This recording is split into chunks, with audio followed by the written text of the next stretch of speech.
ही जी काय मोत्यांची लाईन आहे तर ती आता मला इथनं अशी कंप्लीट करायची, म्हणजे थोडीशीच राहिली आहे. आणि त्यानंतर मग बाकीचं जे काय वर्क असेल ते करून घ्या. हॅलो एव्हरीवन, कसे आहात सर्व? नक्कीच मध्ये असाल तर मी कोमल आपल्या यूट्यूब चॅनलमध्ये तुम्हा सर्वांचं खूप सारं स्वागत करते. तर आज होता मार्गशीर्षचा गुरुवार, तर त्याचसाठी मी ते सकाळी छान अशी देवपूजा वगैरे आवरली. त्यानंतर जे काही पूजासाठी साहित्य लागणार होतं ते घेतलं. त्याचबरोबर फळी घेतलं होतं, मी केळीच घेऊन आली, बाकी काही फळं मी आणले नव्हते.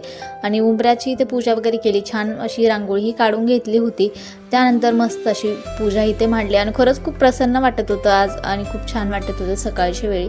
त्यानंतर मग इव्हिनिंगला मी साडी वगैरे घातली छान आणि नंतर मग जी काही कथा वगैरे वाचायची होती ती वाचून घेतली. संध्याकाळी छान दिवा वगैरे लावून घेतला आणि दारामध्येही मी दिवा वगैरे लावला होता, पण ती काही क्लिप मला वाटते याच्यामध्ये ॲड नाही झाली आहे. असो त्यानंतर मग इथे स्वयंपाक करायला घेतला. तर आज मी डाळबट्टीचा मेनू ठरवला होता, तर तेच मी इथे करत होते. आधी जे काही आपल्याला उंडे आहेत ते उकडून घ्यायचे होते.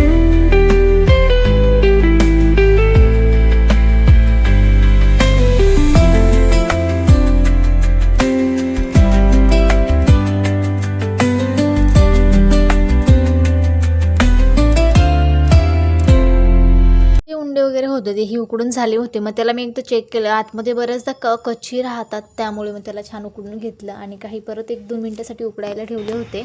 आणि सोबत इथे वरण वगैरे याला आता कट करून घेते बट्ट्याचे मुंडे जे आहेत ते, आणि नंतर मग तळणार. आणि हे पाणी वरणात वापरणार आहे. मला नक्कीच कमेंट करून सांगा. मार्गशीर्ष गुरुवारची पूजा करतात ही मला कमेंट करा. मी तर माझी पूजा तुमच्यासोबत शेअरच केली आहे, सो मलाही कळेल की प्रत्येक गावची प्रथा वेगळी असते पूजा वगैरे मांडणे, त्यामुळे सो व्हिडिओ कंटिन्यू करा. मसाला बारीक करून घेते. आता ध्रुव वेदन ते आलेत, ते खाली पार्किंगमध्ये वाटतं, मला आवाज येतोय वरती,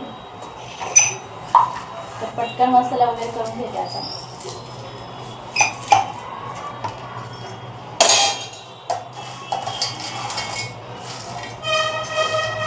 आणि जेव्हाही बट्ट्याचं वरण बनवते तर मी नेहमी असं मसाला वगैरे भाजूनच बनवते, त्याने टेस्ट छान येते वरणाची.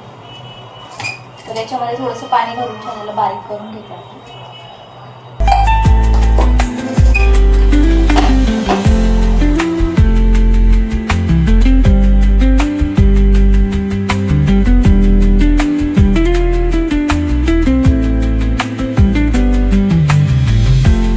तर इथे वेदांती ध्रुवही छान गार्डनला खेळून आले होते आणि वेदांतीने मग इकडे डोक्याला असं लावून घेऊन आली होती घरी, म्हणजे ती पडली होती.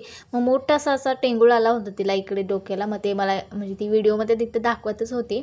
मी तिला बोलले होते नको दाखवा, असं जाऊ दे, पण तिने मग येऊन दाखवलं. आणि ते मग ती खेळी काय रडली वगैरे नाही, घरी आला तिथे थोडा वेळ रडली ती. आणि असंच असतं जेव्हा कुठेही मुलांना आपण बाहेर घेऊन जातो तेव्हा असे काहीतरी कामं करतच असतात ते.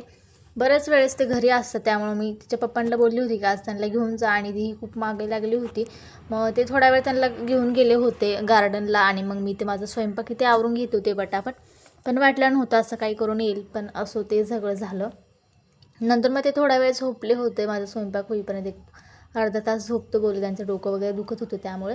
मग तोवर मी इकडे माझ्या बाकीचा स्वयंपाक करून घेतला, डाळीला फोडणी वगैरे दिली, नंतर भात वगैरे लावला कुकरला, स्वयंपाक करून घेतला. त्यानंतर छान असे जेवण वगैरे करून घेतले. तर कसा वाटला आजचा व्हिडिओ नक्कीच कमेंट करा. व्हिडिओ आवडत असेल तर मला नक्कीच कमेंट करून सांगत जा आणि चॅनलही सबस्क्राईब करा, व्हिडिओला लाईक करा. चला तर भेटूयात अशा छानशा व्हिडिओसोबत.